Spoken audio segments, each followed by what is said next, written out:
নতুন জনমত জরিপের ফলাফল নিয়ে যুক্তরাষ্ট্রের রাজনীতিতে আবারও আলোচনার কেন্দ্রবিন্দুতে প্রেসিডেন্ট ডোনাল্ড ট্রাম্প। কারণ মার্কিন সংবাদ মাধ্যম নিউজ উইকে প্রকাশিত এক প্রতিবেদনে বলা হয়েছে, আমেরিকান রিসার্চ গ্রুপ ARG পরিচালিত সর্বশেষ জরিপে ট্রাম্পের নেট অ্যাপ্রুভাল রেটিং নেমে এসেছে -37%, যা এই জরিপ সংস্থার হিসাবে এখন পর্যন্ত তার সবচেয়ে দুর্বল অবস্থান। জরিপ অনুযায়ী অংশগ্রহণকারীদের 30% ট্রাম্পের কাজের প্রতি সমর্থন জানিয়েছেন। অন্যদিকে অসন্তোষ প্রকাশ করেছেন 67%। যদিও আগের মাসের তুলনায় এই পরিবর্তন খুবই সামান্য এবং তা জরিপের ত্রুটির সীমার মধ্যেই রয়েছে। তবুও দীর্ঘমেয়াদী প্রবণতা বিশ্লেষণ করলে দেখা যায়, গত এক বছরে ট্রাম্পের জনপ্রিয়তা ধারাবাহিকভাবে নিম্নমুখী। বিশ্লেষকদের মতে এই জরিপকে এককভাবে ভবিষ্যৎ নির্বাচনের ফল হিসেবে দেখা যাবে না। তবে যুক্তরাষ্ট্রে প্রেসিডেন্টের জনপ্রিয়তা মধ্যবর্তী নির্বাচনের আগে রাজনৈতিক পরিবেশ বোঝার একটি গুরুত্বপূর্ণ সূচক হিসেবে বিবেচিত হয়।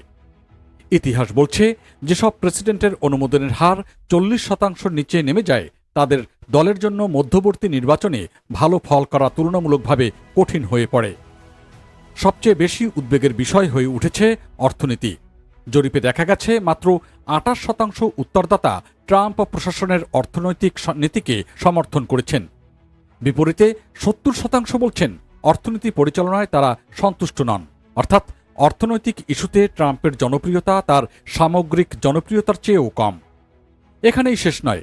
জরিপে অংশ নেওয়া 71% মানুষ মনে করেন যুক্তরাষ্ট্রে অর্থনৈতিক পরিস্থিতি আরও খারাপের দিকে যাচ্ছে, আর 73% বিশ্বাস করেন আগামী এক বছরের মধ্যে দেশের অর্থনীতি আরও দুর্বল হতে পারে। এমনকি 66% উত্তরদাতা মনে করছেন যুক্তরাষ্ট্র এরই মধ্যেই অর্থনৈতিক মন্দা বা রিসেশনের মধ্যে রয়েছে।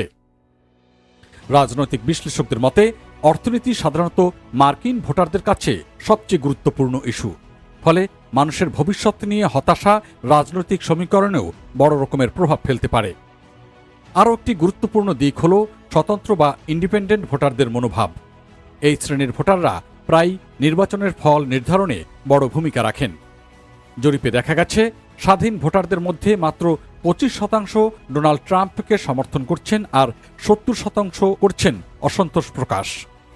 তবে এই জরিপ নিয়ে ভিন্ন অবস্থান নিয়েছে হোয়াইট হাউস। তাদের দাবি, প্রশাসনের নীতির ইতিবাচক প্রভাব ধীরে ধীরে দৃশ্যমান হবে এবং ভবিষ্যতে জনসমর্থনও বাড়বে।